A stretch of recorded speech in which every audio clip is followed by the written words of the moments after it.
नमस्कार सर्व शेतकरी बंधूंनो. नमस्कार.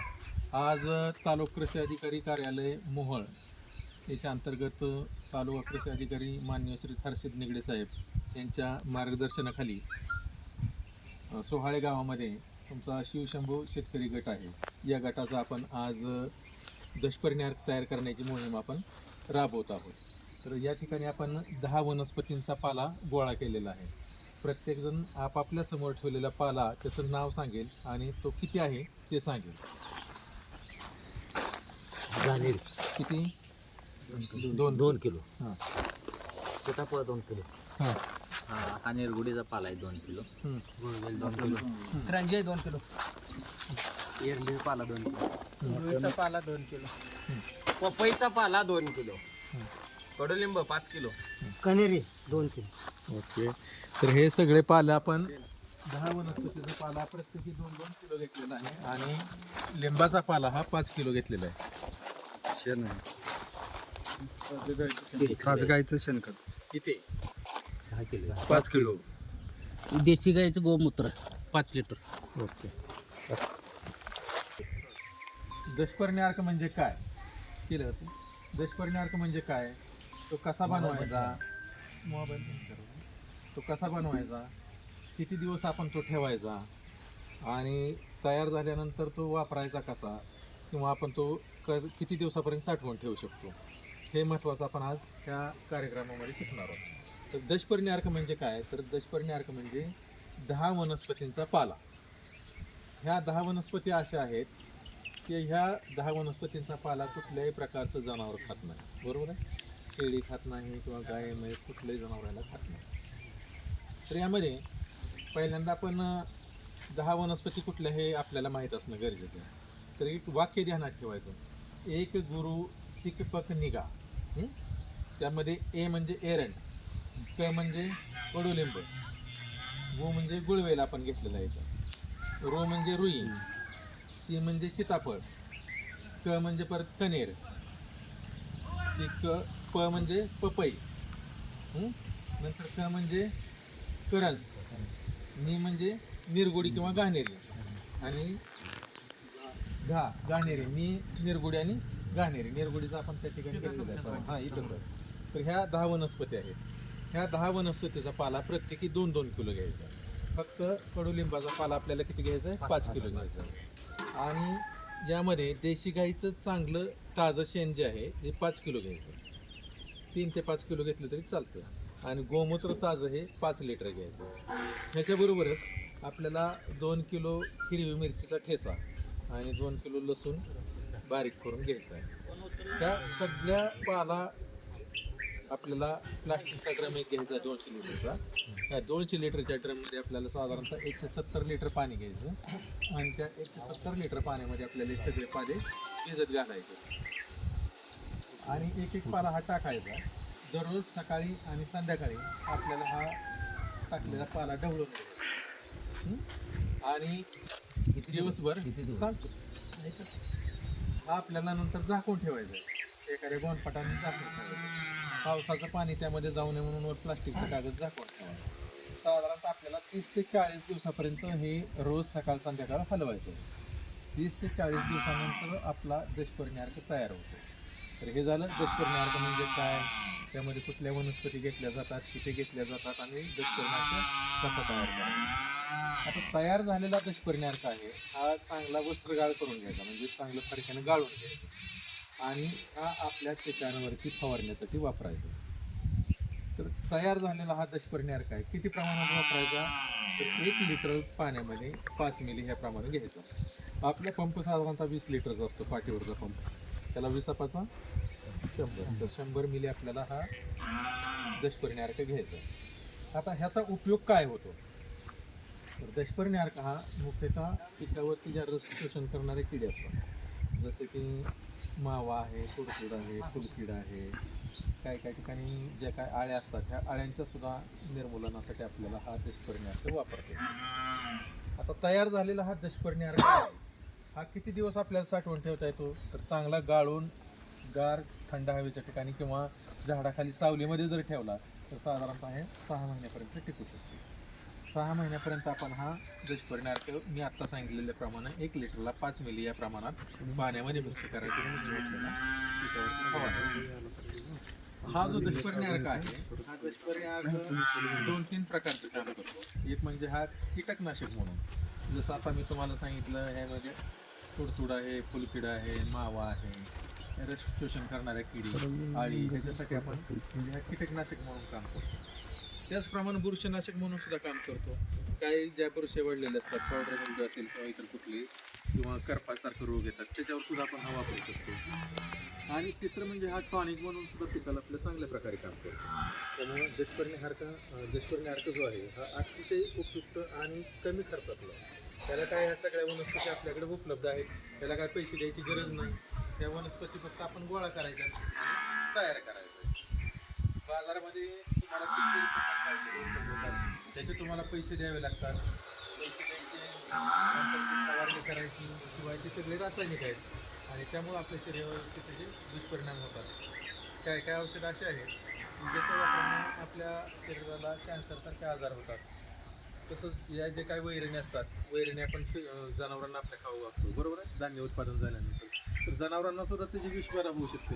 त्यामुळे हे टाळण्यासाठी आपल्याला हे सेंद्रिय प्रकारचं औषध आहे आपण तयार केलेलं आहे. आपल्या परिसरामध्ये उपलब्ध असणाऱ्या 10 वनस्पती आपण वापरून त्याच्यापासून हे तयार करतो. आणि तुमच्या गटामध्ये हे आपल्याला तयार करायचं आहे, बरोबर. दुष्परिणाम अर्क असेल, जीवामृत असेल, बीज प्रक्रिया आपल्याला करायची. हे सगळे ज्यावेळेस तुम्ही तुमच्या गटामध्ये राबवताल, हे सगळे योजना म्हणूया आपण, तर हे राबवल्यानंतर तुम्हाला त्याच्या गटाला गुण मिळणार आहे. तर हे गुण वाढवण्यासाठी आपल्याला ही आज आपण दुष्परिणाम अर्काची मोहीम आपल्या इथे हाती घेतलेली आहे. आता आपण काय करू, हे सगळे पाले त्या ड्रममध्ये टाकूया आणि आपण ॲक्च्युली त्याची प्रोसेस करू. ओके, ठीक आहे. सांगितल्याप्रमाणे एक गुरु शिकपक निघा ह्या क्रमाने आपण पाला टाकू, म्हणजे तुमचं हे पक्क ध्यानात. एक मधलं ए म्हणजे एरंडीचा पाला टाका पहिल्यांदा. हा एरंडीचा पाला टाकलेला आहे. क म्हणजे कडुलिंब वाले चला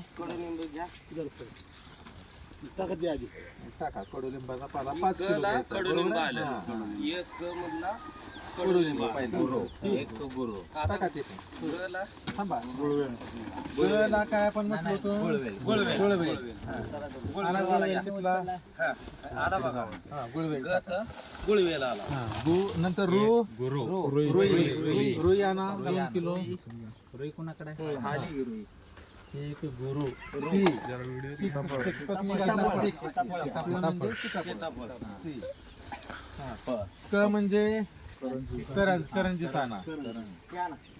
सी क झाला था करंज. निघा. क. म्हणजे प म्हणजे पपई. म्हणजे पपई आहे. पपईचा टाका आता तुम्ही. आता प म्हणजे पपई आली. क म्हणजे काय राहिले, कनेर चाना. उघड दाखवायची. कनेर. ही कनेर 2 किलो कनेर. नी आता नी म्हणजे निरगुडी. असे उघडे हा दिसत निरगुडी. आणि घा म्हणजे शेवटी टाका. एक गुरु शिकपक निघा. एक गुरु शिकपक निघा. घाचं घाणेरी. गाहनेरी किंवा आपण ह्याला काय म्हणतो अजून? कॅमेरा. बरोबर, शास्त्रीय नाव आहे त्याचं. आता झाले आपले सगळे. होय, आता जरा सगळे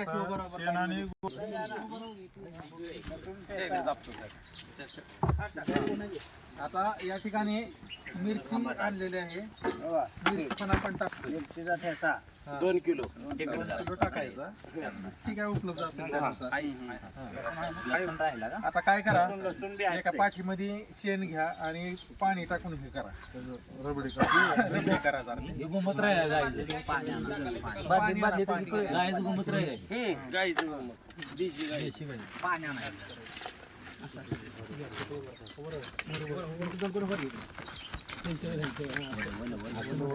वलं घ्या, ताजं घ्या. पाठी मोठी लागल. हो आज अवेलेबल नसलं तर ताजं हाय तेवढं घ्या. उद्याच्याला फ्रेश शेण टाकूया. असू द्या तरी पण असू दे. कशाला एवढा अट्टास केला, एवढं ही केलं म्हणजे कशाला फायदा होणार आहे. उद्या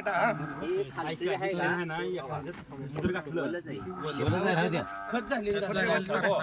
माझा हिशोब आहे फ्रेशच टाकूया. एवढा अट्टास केला, एवढी लोक गोळा झाली ती.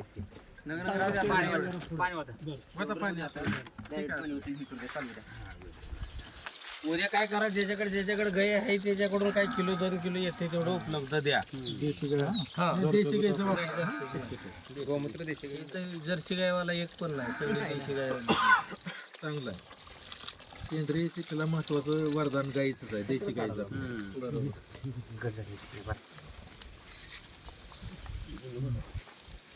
आता गोमूत्र 1 नंबरला का शेण काय कुठले घेऊ घ्या. गोमूत्र टाका, सावकाश टाका एकदम. हे गोमूत्र 5 लिटर.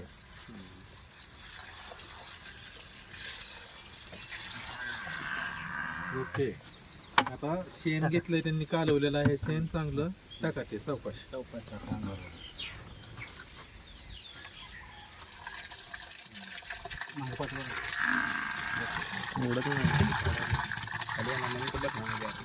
आता यामध्ये फक्त लसूण राहिलाय टाकायचा, तो एक टाकू आपण.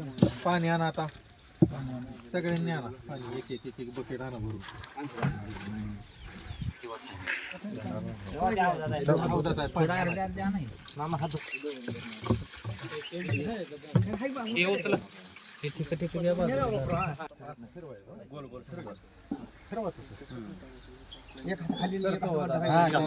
घड्याळाच्या काट्या उलट फिरवायचं नाही.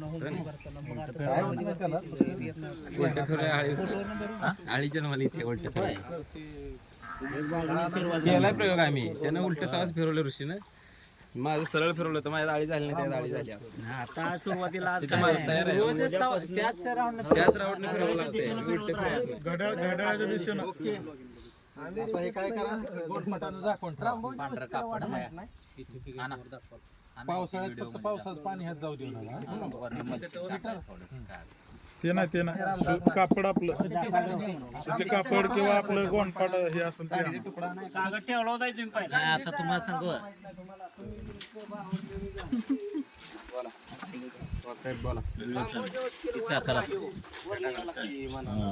आता हे पाणी टाकले ते पुन्हा पाऊस येऊन वर नाही टाकलं. ज्यावेळेस पाऊस यायचा अंदाज आहे त्यावेळेसच टाकायचं. ते एरवी त्यात राहायला पाहिजे. हवा त्यात हाजी व्हायला पाहिजे. चालते काय होत ती साडी शेणीचा तुकडा चालतंय ती काय अडचण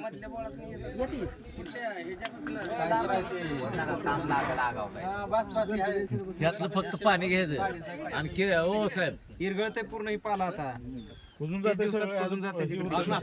10-15 दिवसांनी का नाही, 4-5 दिवसांनी चालू होतंय. ऐकाय घे 5-2 मिनिटं ऐकाय. पण हे आता आपण हे औषध तयार केलं किती महिने म्हणजे त्याचा वापर होतो? 6 महिन्यापर्यंत वापरू शकतो. 6 महिन्यापर्यंत सावलीत चांगलं गाळून हे जे ड्रम आहेत ना असे असं ड्रम मध्ये भरून ठेवायचं सावलीत. काय होत नाही.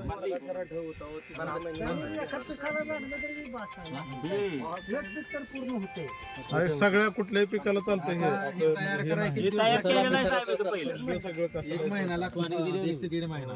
आपली पेरणी पाऊस पडल्यावर होणार आहे, बरोबर. साधारणतः 20 जूनच्या आसपास पेरणी होते. त्यामुळे आपण आता तयार केला. त्यावेळेस 1.5 महिना साधारणतः 30 ते 40 दिवसात तयार होतो चांगला. तयार झाल्यानंतर तुम्ही वापरू शकता. तयार झाल्यावर मका वास बघा तुम्ही तुम्ही कसला आहे. पेरल्यानंतर एक आपल्याला 5-6व्या म्हणजे दिवशी उगवलेली 1-2-3 पानावर दिसली की पहिल्यांदा ह्याचा अर्क मारायचा, एक फवारणी करायची. किंवा तुमच्याकडे लिंबोळी असेल तर लिंबोळी अर्क तयार करून त्याची फवारणी केली तरी सुद्धा चालते. औषधं जास्त महागडी आणायची. तुम्हाला मी अजून स्वस्तातली औषध आता सांगतो. लष्करी आळी पण येते ना आपल्याकडे, त्याची माहिती तुम्हाला सांगतो.